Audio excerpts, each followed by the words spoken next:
Panamanian President José Raul Mulino reaffirmed the country's sovereignty over the Panama Canal in a recorded statement on X, emphasizing that Panama's sovereignty and independence are non-negotiable.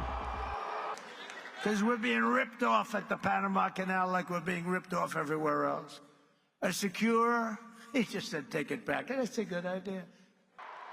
Every square meter of the Panama Canal and its adjacent areas belong to Panama and will continue to belong to Panama, Mulino stated, defending the fees Panama charges for canal passage, adding they are not set on a whim. Done it if we thought what's happening now can happen, and we would never, and we will never, ever let it fall into the wrong hands. But it's falling into the wrong hands.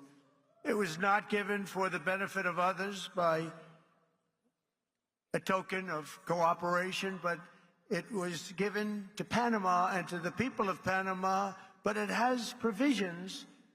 You got to treat us fairly, and they haven't treated us fairly. If the principles, both moral and legal. The canal, which accounts for 2.5% of global seaborne trade, is vital for U.S. imports of goods and exports of commodities such as liquefied natural gas. It has been under full Panamanian control since 1999, following a 1977 treaty agreement between the U.S. and Panama. Although China does not administer the canal, a subsidiary of Hong Kong-based CK Hutchison Holdings manages ports at its entrances on the Caribbean and Pacific sides, which has occasionally raised concerns about foreign influence.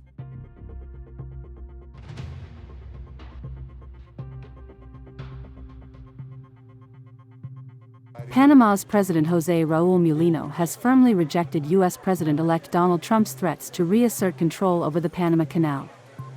In a statement released on Sunday, Mulino reaffirmed that every square meter of the Panama Canal belongs to Panama and will continue to belong to Panama, emphasizing that the country's sovereignty and independence are non-negotiable. De manera precisa que cada metro cuadrado del Canal de Panamá y su zona adyacente es de Panamá y lo seguirá siendo.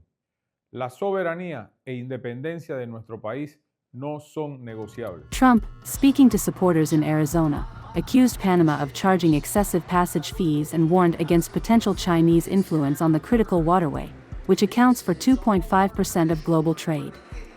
Mulino defended the canal's rates, stating they are not determined on a whim, but are based on fair trade practices. De manera pública y en audiencia abierta, considerando las condiciones del mercado, la competencia internacional, los costos operativos y las necesidades de mantenimiento y modernización de la vía interoceánica. The canal has been under Panamanian control since 1999, following the 1977 U.S.-Panama treaties. El canal no tiene control directo o indirecto ni de China, ni de la Comunidad Europea, ni de Estados Unidos o de cualquier otra potencia. Como panameño rechazo enérgicamente cualquier manifestación que tergiverse esta realidad y seguirá estando en manos panameñas como patrimonio inalienable de nuestra nación y garantizando su uso para el tránsito pacífico e ininterrumpido de naves de todas las naciones. A woman was killed Sunday morning after being set on fire aboard a stationary subway train at Brooklyn's Coney Island Stillwell Avenue station.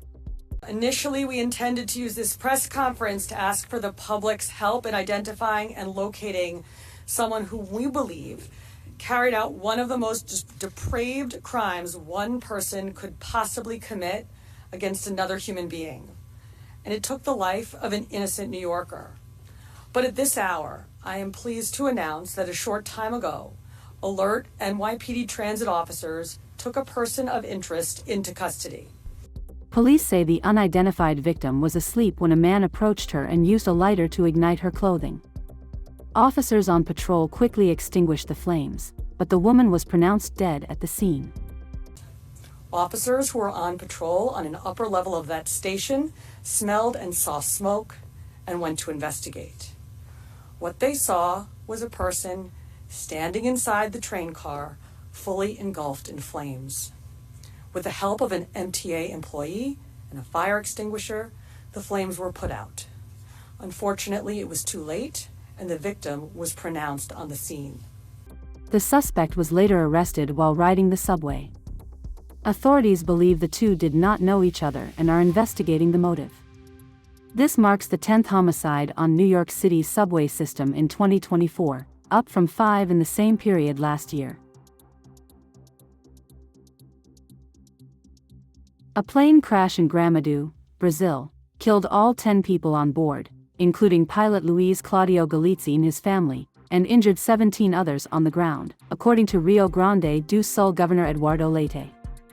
The aircraft struck a building chimney, a house, and a furniture store, scattering debris into nearby areas. 12 of the injured remain hospitalized, with 2 in critical condition. Gramado, a major tourist destination in a region still recovering from devastating floods earlier this year, is reeling from this tragic incident. Kylian Mbappe's standout performance helped Real Madrid secure a 4-2 victory over Sevilla, moving them to second place in La Liga, just 1 point behind Atletico Madrid before the winter break. Sí, yo creo que ha sido después la derrota contra Milán. Creo que hemos arreglado las cosas dentro del vestuario, hablando muy claramente. Estábamos todos de acuerdo que podía ser esto el problema. Hemos vuelto y lo hemos arreglado. Bueno, creo que la autocrítica ha sido que hemos aclarado lo que nos faltaba, que era un poco de actitud, de compromiso colectivo, de correr un poco más. Hemos vuelto a hacer las cosas bien como tenemos que hacer. Ha sido, creo que después de la derrota contra el Milan han sido 2 meses, más o menos 2 meses, no digo complicado, pero muy exigente para la plantilla, para los partidos.